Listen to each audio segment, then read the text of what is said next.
Hey guys, thanks for joining. Today I am going to show you how to make this beanie with the drop stitch braids. So this particular style has two different braids, a smaller one that's made from one drop stitch, a larger one that is made from two, and then there's a contrasting color on the inside of the hat and the outside. So you can really do this with any yarn contrasting colors that you like. I like the stripes for this because it gives it the multicolored braid. Personally, my favorite is to use the red heart stripes because I know that each stripe color is about 4 or 5 rows in size, and so that will allow me to get this braid with each stitch being a different color. If your striping yarn has more or less rows, it may mix the colors in the braid, which would be pretty as well. So I'm going to use the Super Saver Bright Stripes today, and I'm going to actually try to make this one a closed beanie with a pom-pom since I have the messy one made already. And then you're going to need to use a contrasting color. I will be using black again.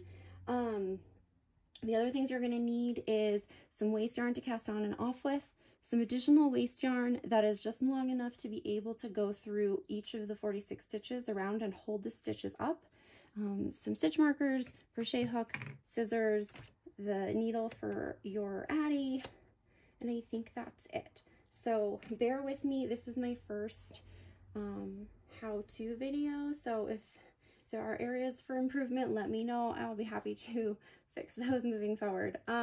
So let's see. So to get started, we're going to cast on with our waste yarn, and you'll notice that I am doing this starting at needle 3 and going opposite direction than normal, and that's just because I have unfortunately done something to the gold ring in my Addy, and so I am searching for replacement parts for the handle with the gear inside and then the gold ring. And once those come in, I can fix it. But in the meantime, if I go backwards, it works without issue. It just makes it slightly harder to cast on with. Also, if you hear any screaming children or barking dogs in the background, I apologize. I'm trying to get this video created during nap time, and I'm not really sure how successful that's going to be. So we are going to do 3 to 5 rows. I'd say is good for the waste yarn.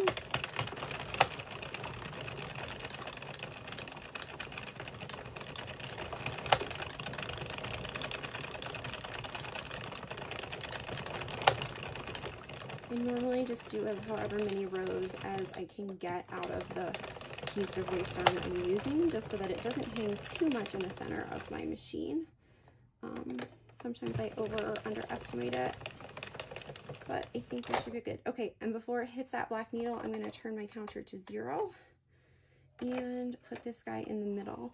Now, to get started, I like to do a closure on my beanies that have a pom-pom that goes around twice. I find that it gives you a slightly flatter top to the hat. So in order to do that, I generally like to keep, I don't know, a couple feet worth of yarn. You know, a good gauge that I saw in one of the other videos was to make it go around your machine twice. And I generally find that that's plenty. So I do that, put that in the middle, and then we'll cast on with our color. And for the messy bun beanies, I like them to be slightly shorter than the beanies with the pom-poms. So that one I did as 100 rows, 50 of each color.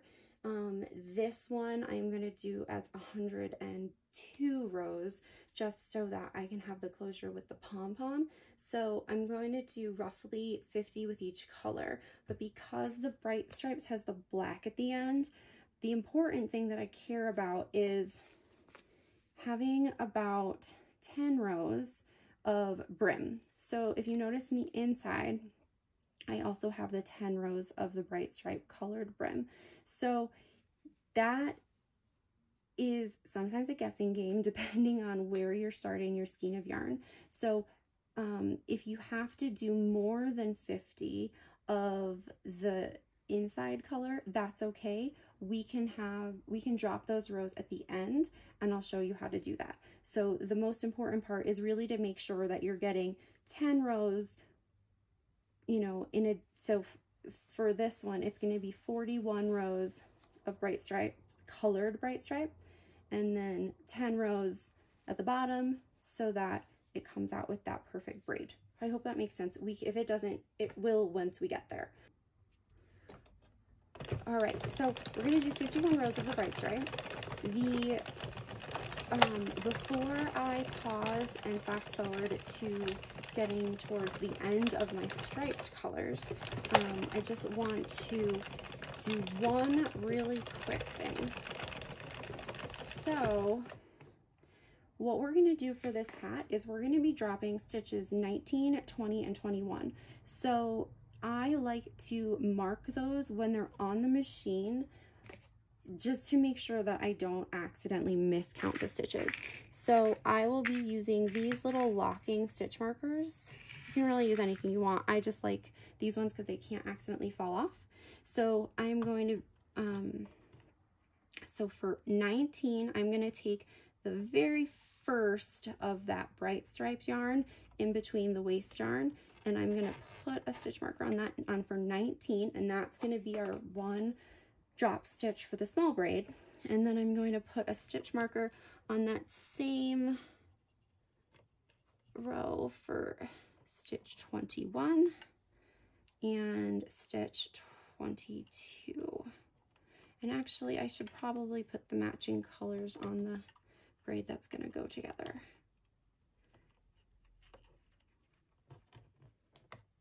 All right, so once you have your stitch markers on there, then you can keep going on with your rows. I just find that it's easy to put these on there at the beginning because they're close to the numbers. Once you have 100 rows on this, it's easy to miscount where they may be. So now I'm going to do the rest of my rows. I'm going to get to about 51 and I will resume the video.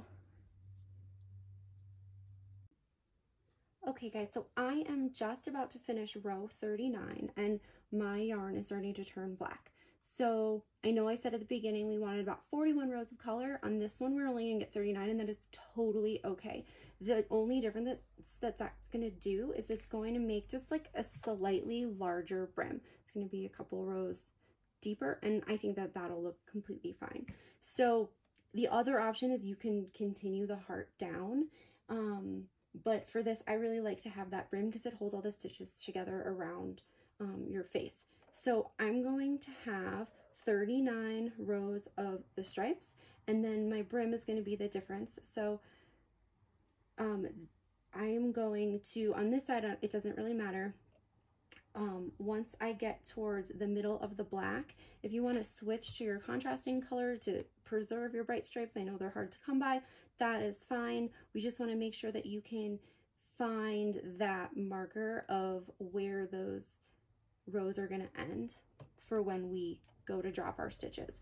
So I'm going to finish this row of 39, and then it starts to turn black, and that's fine. And I'm going to keep going through on this side of the beanie until I get to 51.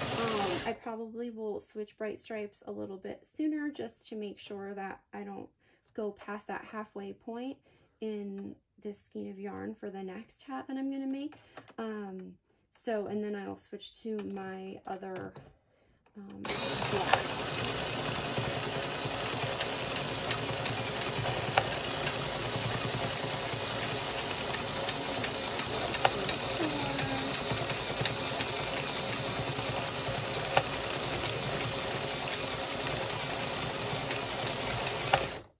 Let's just finish this side off, and then I must say, going backwards, it's much harder to find 3 for some reason than it is to find 1. So okay, so now I am into the black, not that really dark purple color of my red heart stripe. So I'm going to switch it out. I've done 46 rows. And so the only reason that I really want to remember that number is if you don't get to the 50 mark, I want to make sure that I'm accurately counting the 10 rows up to keep the brim on the front. So, you know, from where the color change is, it's going to be more than those 10 rows, right? It's going to be that extra bit. So now I'm going to switch to my black and find the end of this guy.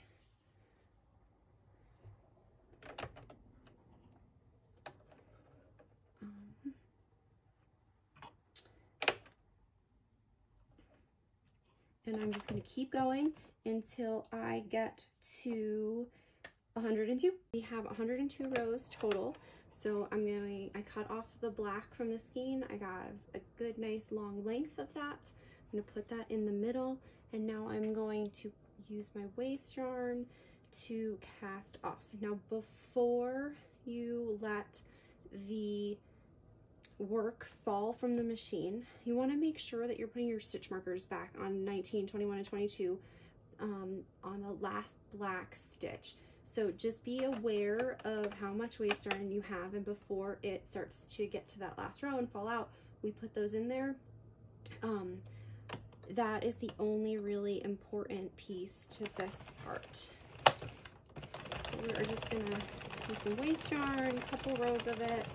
I don't think the red is quite as long as that pink was at the beginning, so.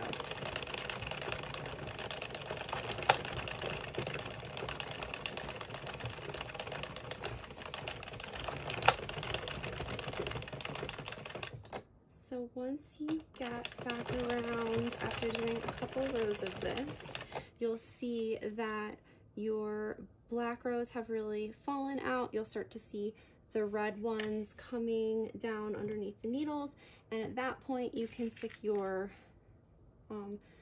stitch holders in there. So I'm going to grab the very, very top loop under stitch 19 that is black. And then same thing for 21 and 22.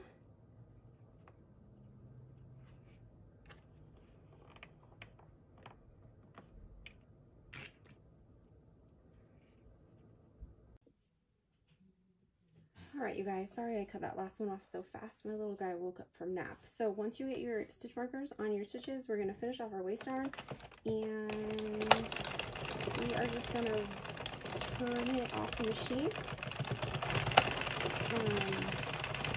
And so in this one, I got 39 rows of the stripes, and so it's gonna be 12 rows of brim. And so we are going to make sure that I tied this guy real snugly.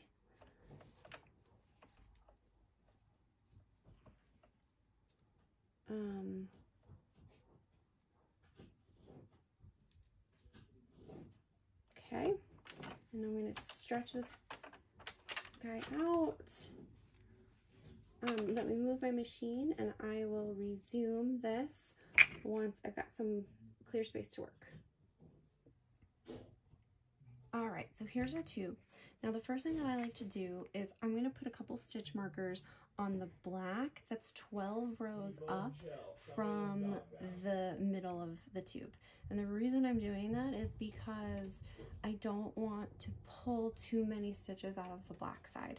So because I had started my plain black at row 46, it's going to be the 12 rows of brim plus 5 rows that are going to be on the inside of the beanie. So there's going to be 17 rows up from the point of where this starts. So I'm just going to follow, I'm going to find my stitch marker here. I'm going to follow that row down.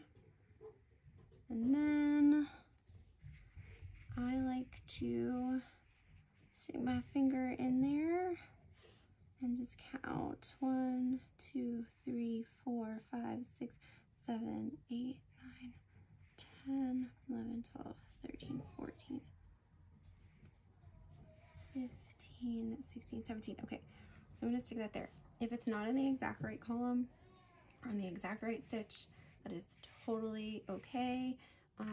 It's really easy to make a mistake when you're doing these, but it gives you a pretty good idea at least, so that when you're ripping out stitches, you have a pretty good guide as to where to stop. Let's see here. Okay.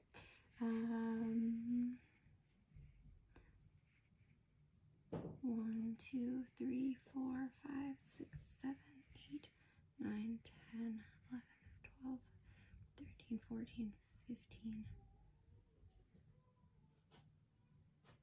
16, 17. Yeah, I'm pretty sure some of these are wrong, but gives us a pretty good idea. So I'm going to do this for the last one.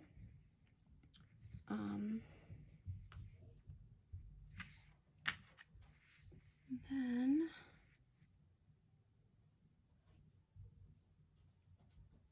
I'm sorry, my hands are such a mess. We are in the middle of redoing the floors in our entire house, and I cut up my hands this morning, so that is why I have one of my daughter's band-aids on. All right, so now that we have those marked, what we're going to do is we're going to take these extra waste yarns that we have, and we are going to go around the top and the bottom and pick up all of the stitches except for where we have the stitch markers. So these are the ones that we're going to drop, and we're going to leave those out. So, and I like to do this with a contrasting color so that when you are crocheting the braid up, you don't accidentally grab this, you know, this piece of yarn, and this is going to be pulled out before we finish it. I do like to start it between, you know, stitch 1 and 46, so I'm going to start it here, and I just go into every stitch all the way around, and then when I get to these guys, I skip them. So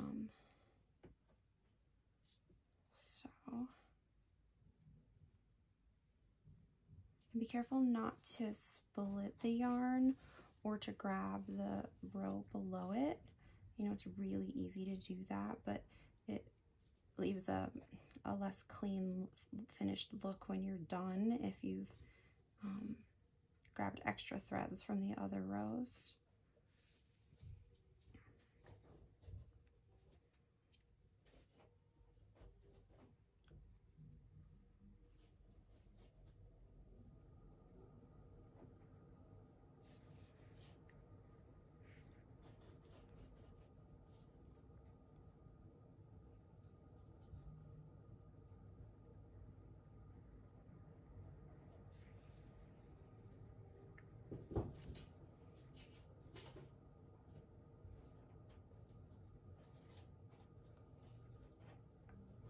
You know, this is a little bit more tedious than the normal cast on, but because we want to drop the stitches, it's really the best way to do it. Probably not the only way, but it's the best way I've figured out so far. So now that we've gotten to our stitch markers, I'm going to skip them.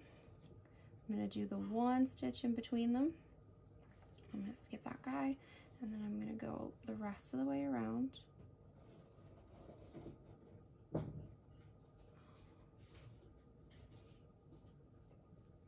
And I find that as long as you go either bottom up or top down when you're doing this all the way around the same way, you don't twist the stitches at the top, so your beanie will look clean. If you alternate, then the stitches can tend to be twisted and it looks a little bit messier. All right, so now that we are grabbing the last couple,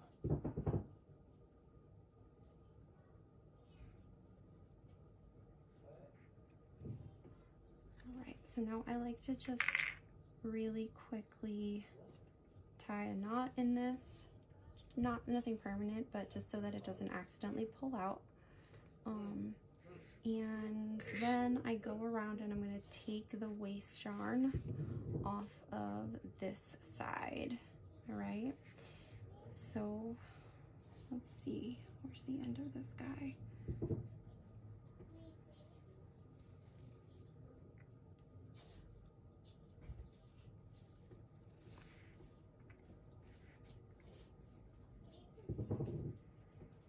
So I'm going to take all my waist yarn off, and then I'm going to do the same thing at the other end, and I will speed through this so you don't have to watch the whole thing, and see you when I've got that side done.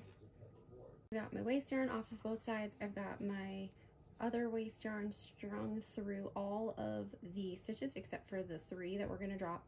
And the other thing I just wanted to point out as a nice little trick is if, like me, if you didn't get quite as many colored rows as you thought you were, and you started your contrasting color inside what would be the inside of your beanie, if you want to make sure that you've counted the appropriate number of stitches for when you should stop dropping, you stick it on a roll of paper towel, then it kind of stretches the tube out enough that you can sort of see all those stitches in there.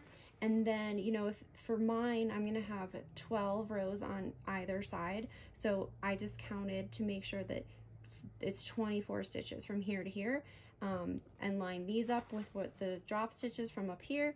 And I know that I don't have anything to worry about, and those are in the right place. So now I'm going to take that guy out, and I am going to go through and I'm going to drop the 2 stitches. I'm going to leave the single one in from the inside.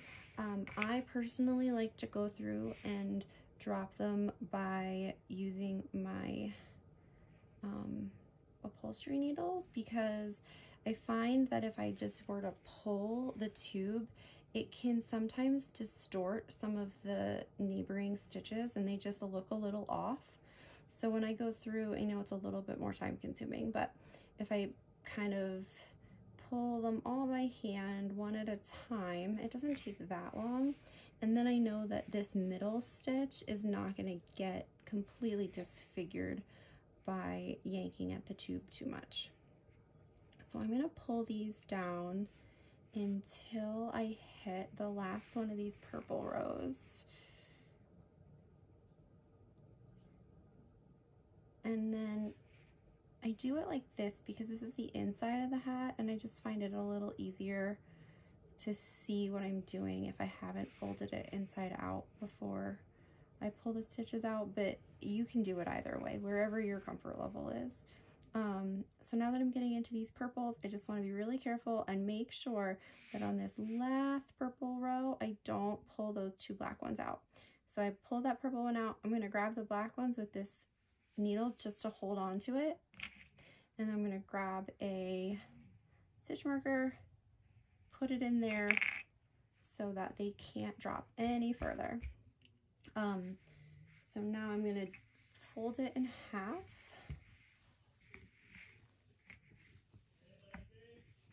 And start dropping these the black double stitch.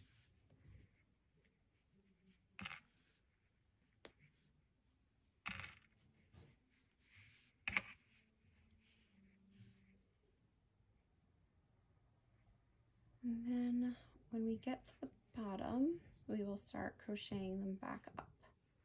I apologize for all of the cutting off of the video, but my husband and 2 little kids and 3 dogs don't really seem to understand that mom wants a little bit of quiet time. Okay, so now that you've dropped the colored stitches and the black stitches all the way down for the double drop, what I do is I pick up the 2 stitches that we put in the stitch marker in the back first, and then I pick up the 2 from the front side. Take those markers off. And I am using a 5mm H crochet hook for this. That just seems to be what my machine typically, the my normal tension and a size for yarn. That's just what works for me. So we're going to take the 2 front ones, pull them down through the back loops. So once you have crocheted those 2 stitches that are still connected to your brim, you're going to go and you're going to pull up or all of the horizontal stitches that are of the same color. So I do color by color, and so the number of rows you're going to have per color is going to change, and that's okay. So for the darker purple, for example, I only have 3, so I'm going to crochet that through, and then I'm going to pick up 3 black so that that number always matches. Then I'm going to go through and pick up the lighter purple. I'm sorry you hear my puppy whining in the background. He has been locked in the office with me and is unhappy about it, apparently. So for this color, I had 5. So now I'm going to pick up 5 of these black rows. And then hot pink. And just be careful. Sometimes they tend to hide. So just, you know, it's a good sanity check to look inside and make sure you haven't missed any of the rows. So I got 4 of these hot pink guys. And now 4 black.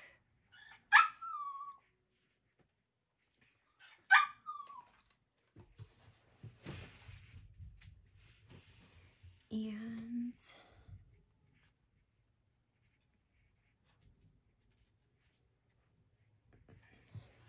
5 orange. And so I just keep doing this all the way up.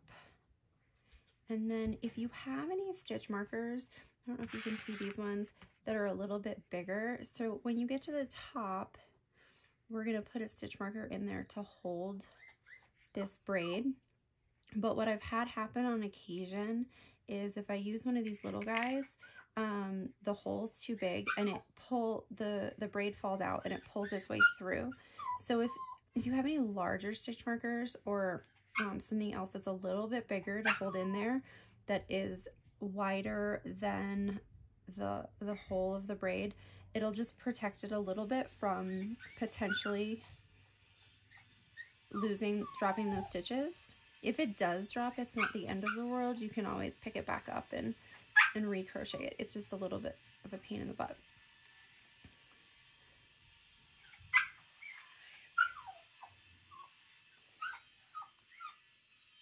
And then with these colors, I know they're pretty similar, so I just kind of try to do my best to split them up. And I don't want to have, you know, 3 in one and 7 in the next, so I try to do it kind of evenly. So I grabbed 5 that time, and then 5 black ones. And then I'm going to grab all of the rest of them. And this is why I said to use a contrasting color for that waist yarn so that I don't accidentally pick it up and crochet it into my braid. Oops, tangled in there with the black. Okay, so now we get all of the black rows.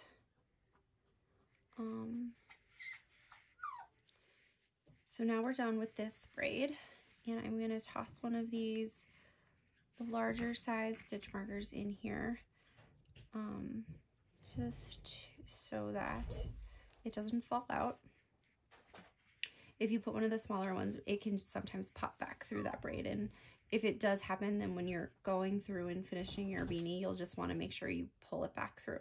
So now I'm going to go through and I'm going to drop the single stitch here on the black side and on the colors. So you can flip it inside out if that's easier for you to make sure that you're picking out all the right stitches. And then for this one, it's a similar process, but we're going to pick up less rows for each stitch so that we get the smaller braid and there are more loops in the braid that are the same color. So I will pause here and take out the rest of my stitches.